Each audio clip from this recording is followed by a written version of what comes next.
Welcome to JH.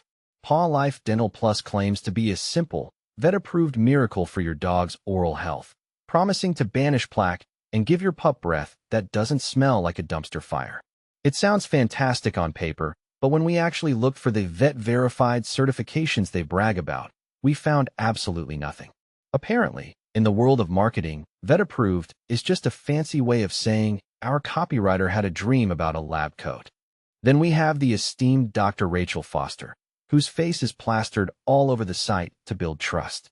One quick search later, and it turns out she's just a stock photo from the internet. It's hard to take medical advice seriously from a woman who is also currently smiling at a salad on 3 other websites. The product also claims to offer 24/7 antimicrobial protection and systemic prevention, which sounds less like a dental supplement and more like a top-secret government shield program. If it sounds too good to be true, it's probably because it is. The marketing doesn't help either, screaming about 57% discounts and adding years to your dog's life, like a desperate late-night infomercial.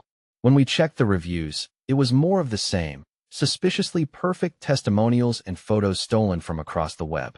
Even on Trustpilot, there isn't a single genuine human being talking about this stuff. So, unless you enjoy throwing money at stock photos and empty promises, you might want to do some actual homework before buying. Thanks for sticking around until the end. Make sure to subscribe for more honest reviews that won't treat you like a golden retriever chasing a phantom ball.